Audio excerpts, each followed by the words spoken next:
바벨탑 건설의 주동자 니무롯. 함의 손자 니무롯은 당시의 사람들을 서부 시날로 향해 옮겨가도록 한정했다. 뿐만 아니라 시날 평지에서 바벨탑을 쌓도록 선동한 인물도 니무롯이다. 니무롯은 역사상 하나님을 대적했던 최초의 폭군이었다. 그는 하나님을 반역하는 세계적인 대제국을 건설하려고 했다. 니무롯이 모든 백성들로 하여금 하나님을 대하여 배역하게 한 자라고 유대 백과사전에 말하고 있다. 1세기의 유대 역사가 요세포스는 니무롯에 대해서 다음과 같이 기록했다. 그는 사람들을 자극하여 하나님을 그토록 모욕하고 경멸하는 니무롯이다. 그는 노아의 아들 함의 손자로서 엄청난 힘을 가진 용사였다. 그는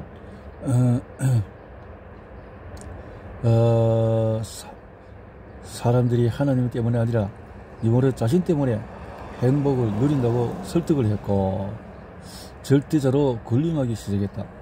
그는 또한 하나님만을 세상에서 다시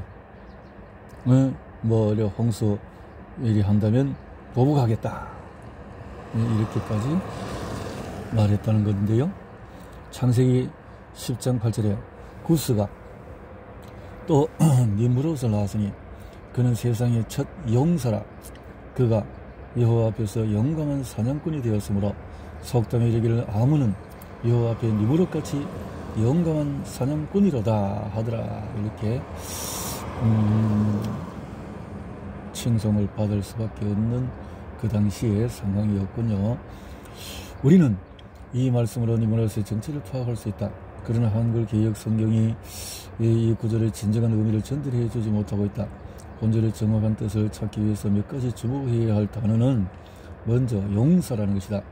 이 단어의 히브리어는 갑보로 힘센 자, 힘센 용사, 강력함, 폭군, 투사, 거인을 뜻한다. 이 말은 성경에서 다양하게 번역 사용되고 있는데 창세기 6장 4절에서는 용사로, 시편 52편 1절에서는 강포한 자로, 시편 120편 4절에서는 장사로, 예레미야 9장 23절에는 용사로, 이 단어가 창세기 10장 8절에서는 용사로 번역되었으나 이 구절의 전후 문맥과 역사적인 증거들을 고려할 때 폭군으로 번역하는 것이 타당하다. 폭군으로 오는 것이 타당하다. 다음은 니무롯이라는 이름이다. 이 이름은 히브리어 마라드에서 온 말로 반역하다, 배역하다, 그가 반역했다라는 의미를 지니고 있다. 이는 니무롯이 하나님께 대한 인간의 반역된 행동의 주동자임을 나타내고 있다. 마지막으로 여호와 앞에서 영광한 사냥꾼이라는 말 가운데 before 이런 히브리어로 파님이라는 단어인데 이 말은 때때로 대적하여 라는 말도 되어집니다. 한국으로부터 너무나 큰 영향을 받아서 만주, 등구서, 몽골어, 터키 공통 특질을 갖게 된 것, 그 결과로 오늘날 한국까지도 알타이에서 분리된 언어처럼 오해받고 있는 것이라. 하지만 한국은 알타이어에서 분화된 것이 아니라 한국의 기원은 하나님의 말씀인 성경에 근거해 볼 때 바벨론이 아니라 에덴에 있었기 때문이다. 그리고 바로 한국인의 선조 욕단과 유대인의 선조 벨렉이 같은 혈통 에벨로부터 나온 형제지간이었음에도 불구하고 오늘날 두 민족의 언어가 전혀 같지 않은 이유에 대한 해답이 있다. 바벨론 소요 당시에 벨렉은 바벨론에 있었고 따라서 하나님의 심판으로 언어가 혼잡하게 될 때 그의 언어도 바뀌었으며 한국의 선조 욕단과 유대인의 선조 벨렉은 형제였지만 오늘날 두 민족이 전혀 다른 언어를 사용하게 되었다. 외국인이 한국어를 배울 때 타국의 언어보다도 더 고생하는 이유가 바로 여기에 있다. 한국어는 비교 언어학적으로 고립어이기 때문이다. 이 말은 한국어 비슷한 언어는 오직 한국어밖에 없기에 배우기가 어렵다는 것이다. 언어 형태, 즉 문법적으로 한국어는 교착어에 해당되어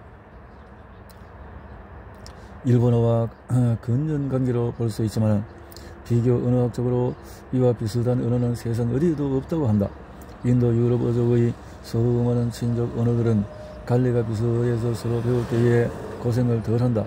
심지어 몇몇 언어들은 사투리 수준으로 비슷하다고 한다. 프랑스, 이탈리아로 배울 때도 함경도 사람이 전라도 말 배우는 수준의 요령을 하면 된다고 한다. 어려워봤자 서울 사람이 제주말 배우는 정도라는 것이다. 하지만 한국어는 비슷한 언어가 없기 때문에 한국인들이 외국어를 배울 때나 또 타국인이 우리 한국어를 배울 때 이런 어려움이 있다. 실로 열방 모든 족속과 방언의 고향인 바벨론이라면 은닉된 선민의 언어인 한국어의 고향은 에덴이다. 한국인의 직계 조상인 욕단은 바벨론 소요 당시 그곳에 없었고 동양에 살았기 때문이다. 그러므로 욕단의 가계는 바벨론의 언어와 혼란과 아무 상관이 없었으며 노아가 가져온 홍수 이전의 고대 언어를 그대로 유지했다. 이처럼 한국인이 욕단의 후손이라는 사실은 왜 한국어가 바벨론에서 시작된 언어와 관련이 없는 말인지를 설명해준다. 에덴의 언어는 노아 때까지 지속되었을 것이다. 그 큰 변화 없이 그 정기한 언어는 욕단에 의해서 극동으로 옮겨졌다. 그리고 한 민족의 음성언어로 이후에 계속되었다.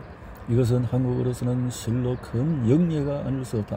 우리 한국어는 바벨탑 사건 이전까지 세계어였다. 한국어는 에덴과 최초 인류 가계로부터 내려온 지상 최초의 언어이기 때문이다. 이렇게 한국인은 언어까지 구별된 또 하나의 성민이다. 성경 연구가들에게 언어 문제는 매우